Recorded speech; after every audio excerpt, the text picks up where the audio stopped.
So we went to the Dominican Republic for a week, and we were asked to serve. And there were different aspects. So like once you got there, you could pick if you wanted to do construction, children ministry. There was gardening, there was prayer walk, and like a bunch of different topics, I guess, to serve the Dominicans. And yeah, that's about it. So every day we woke up and we went to worship in the morning. Where we just had like a speaker talk to us, and we would sing and worship in the morning. And then the women of the village who worked for MGM would make us breakfast, and then we would go out into the town or whatever you did. So there was construction, there was evangelism where you could go into people's houses and pray for them and with them. There was medical, and then while the medical team was working, you could do children's ministry and like teach the kids and just hang out with them, that one was my favorite. And then we'd come back and have dinner and just kind of hang out together at night, and 3 nights a week there was church. I don't think we were really asked to go down and do anything. I think it was more of just serving the people down there, and so we didn't really go in with any expectations. We didn't know what we were going to get our hands into on the trip, and I don't know, I think overall it was a really good experience, and we definitely learned a lot. Yeah, the trip was like laid out, so you would wake up every morning and you'd sign up for what activity you wanted to do. And there was like 5 or 6 activities, and you could pick from construction, gardening, going around into people's houses. Vacation Bible school, baseball. Yeah, like children's ministry, medical, baseball. Just like any way we could serve, we could, and it was just, it was cool because you could pick, and although you're down there to serve, you want to do something that you're interested in. So that was cool that we got to pick. And yeah, that was pretty much how it was laid out.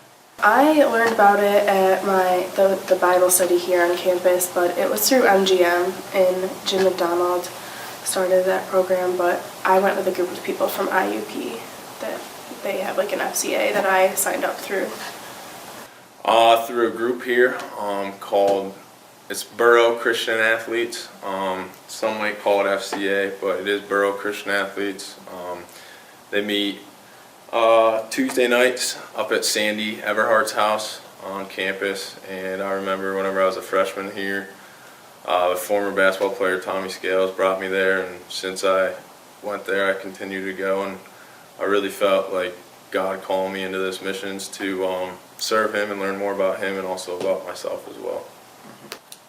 Well, funny story. Yeah, Jen and I were actually doing our Bible study on Friday mornings with our youth group leader, Sandy, and her boss, she called him, of like the CCO, he kind of came in and just, well, by like luck, we thought it was at the time, he said, you know, there's a missions trip down in the Dominican, and there's a couple spots left, but you know, money's already due, and you know, it's in January, and it was already like mid-November, and so Jen and I it was so random, we were just like, let's do it, like, that sounds fun, and yeah, it honestly wasn't like planned or anything, it was just so random. Yeah, and it was kind of neat because they had all the papers all like ready to go. They sent them to us, so we sent them out to our families just asking if they wanted to help us on our trip. Mm-hmm. And people are always so willing to support you when you go on missions trips, which really helped us a lot, which was great. Yeah.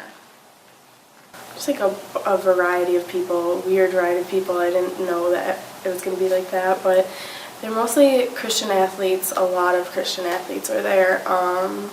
Some people from our school went. I got closer with them. Some people from IUP.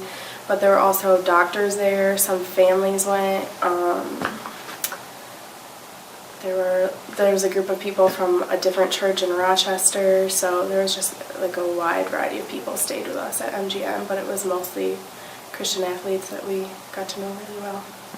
I met people that were different, and when I say different, I don't mean like a bad different, but it was people that would really, they didn't care what your values were, they like your valuables, like your clothes, they didn't care about whatever you wore, they just cared that you were a person and they're showing them love, which was cool. I know like the language barrier might seem like whenever you go down there, you're like, I don't know Spanish, but that didn't really affect anything, especially like in the children's ministry. There'd be like kids running around, just jumping on you. And I know the only few Spanish that I knew was like uno, dos, tres, cuatro, cinco, seis, so we'd be chanting uno, uno, dos, dos. So that was cool to even connect on them, and like tag was a big thing down there.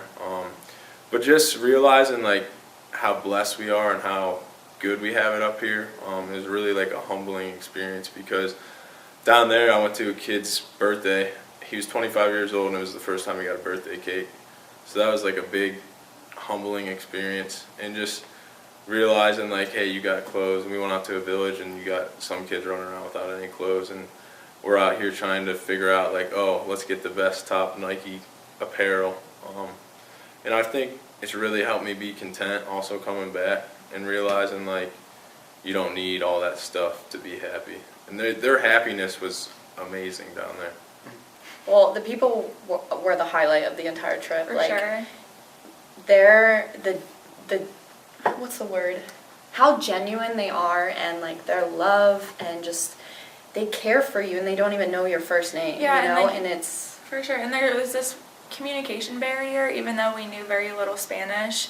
It was just like you could tell they were happy by their body language and their tone and how they acted, and how they smiled all the time and would hug you and hold on to you. I mean, even though sometimes we didn't know exactly what they were thinking or saying, they were definitely, like Jen said, the highlight of the trip. They were just so great to be around. Yeah, it was really eye-opening down there. Just, I mean, up here you don't get that from just some random stranger that you see.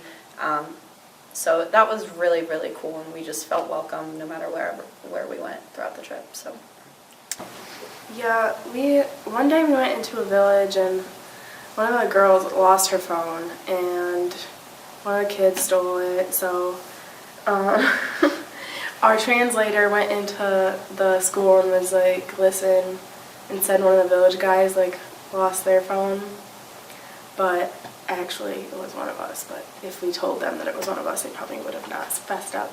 But nobody said they knew where it was, and so he prayed about it and like asked for help, and like he walked to a spot and it was like under a rock, under a bush, like there was no way he could have found it. And he found it somehow. It was absolutely a miracle, so that was probably the coolest thing that happened, because that was insane. There was one where a girl went down on the trip, and her sister had kind of tricked her into going, and she was more of an atheist, more so, and she had no idea what she was getting into. And we were in the village the one day, and there was about 100 kids or so that kind of fled out from the school, just ran out into the field, like arms out there, so excited that like us like missionaries were there.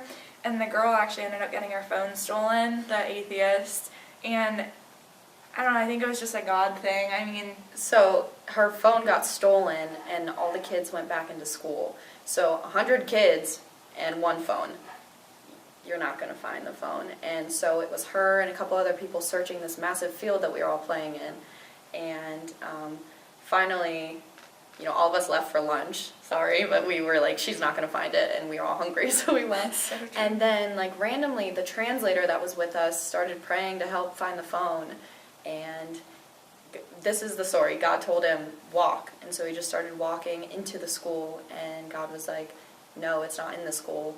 And he had to turn back around and went around back. And the school was actually massive. We were actually at like a very rich this place was part. like football fields big. Like there was cattle, farms. We were like, there's no way you're buildings. going to find it. So long story short, he stopped in front of this huge pricker bush, and it was underneath the pricker bush, underneath a rock. This phone that's, you know, And how it's big not an like we iPhone could have is. called it. She didn't have internet. Yeah, no signal, no anything, and it was just like, oh, that was like a turning point for her too, especially for an Yeah. atheist, because you kind of need something like To make you realize. something that like he's that real. to realize, like, to start believing. Whereas if you already are a believer, you can kind of just that feeling kind of helps you believe a little more. But That was one story. that was stuck really out to cool. me. We played basketball, Americans versus Dominicans, and Americans won. So that was a plus. Tommy helped out on that part. But any good stories? I'd say the love. I've never been around a place with that much love. just everyone really reaching out to everyone and really caring. And there's like the guys you meet down there, I think the relationships will last forever for sure. The kids there, they're great for sure. Jim McDonald is awesome. So one night we spent like 4 hours with him, and and he just has a whole new perspective on life that a lot of us don't have, and it's really eye-opening and really cool. Just like the knowledge he has about the Bible. Construction was god-awful, and everyone hated it, but it was like every single day I was like, we gotta push through, and like, you know, we're here to serve. So that's always a fun story. I think stuck like in someone always got hurt. Cement, not too bad. Cement brick assembly lines for a couple hours. Naked babies everywhere, like running around. I don't know, it was just like fun stories. Yeah, and just growing close with the whole FCA group, the Fellowship of Christian Athletes. There was about 30 of us who went down who were Division II athletes, and just like the bond that we formed was just an experience that, you know, I'll never forget. So. Yeah, I just learned a lot about myself, a lot about my faith, and my faith grew tremendously on this trip, like so much, and I just learned about all the amazing people that are at Edinboro and other places that you can meet, and also that a lot of people have it a lot worse, but they can be happier than us at some point, so I don't know, I just learned a lot about myself and the world, because crazy how different things are other places. Oh yeah, the main thing I took out, and I've noticed it since I got back, is like whenever like you get tired or whenever you start feeling sorry for yourself, you think back to like those kids and like their dream. Like the one kid was like, oh, I just want to come to America, and like for us to have that privilege and not even know it is really just, I realized that what we have here is like special, and I shouldn't take days for granted. I've realized like down there, those kids are building construction. They'll be out doing construction all day, and then they'll go play basketball all day. And if I complain about going to classes all day and then going to practice being tired, I shouldn't have a reason, because if they can do it, then I can do it. They'll be literally carrying like 50 pounds of concrete all day and then go out and still dunk it. So that's really impressive to me. But yeah, just like taking every day and just cherishing it for sure. Enjoying the little things we have, like a vehicle. So much. Well, for me, it was obviously be grateful for what you have, because even, like I said, the people were the highlight, even with literally like the fact that they have nothing, but they're happier than anyone I've ever met or happier than myself. That just like happiness is not in material things. It's not materialistic possessions. It's just your love and your how grateful you are for everything you do. So that was a big thing I took out of it, and to not take things for granted. And the other thing was just the bonds I formed with the other athletes that went down from other schools. Was we were only together for a whole week. Friends that I've had for 10 years. I'm still not as close to them as I grew up on. Yeah, and it's just mind blowing. Like those people that went on that trip are very, very special, and that was something a major part that I took from the trip, was just how awesome they are. Yeah, it's just like the night we came, we just all kind of clicked, and we're like, we're all here for the same reason. We're serving the same God. We're serving the same villages. We want to.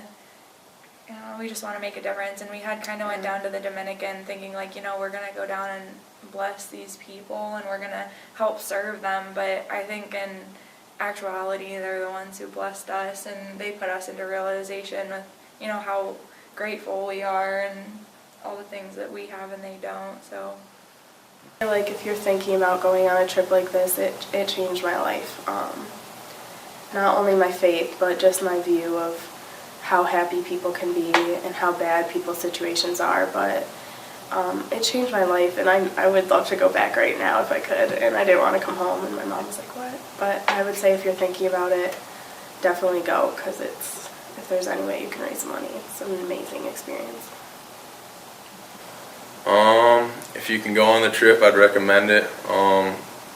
don't worry about the cost. God will provide for you for sure. And if you want help fundraising, come find me.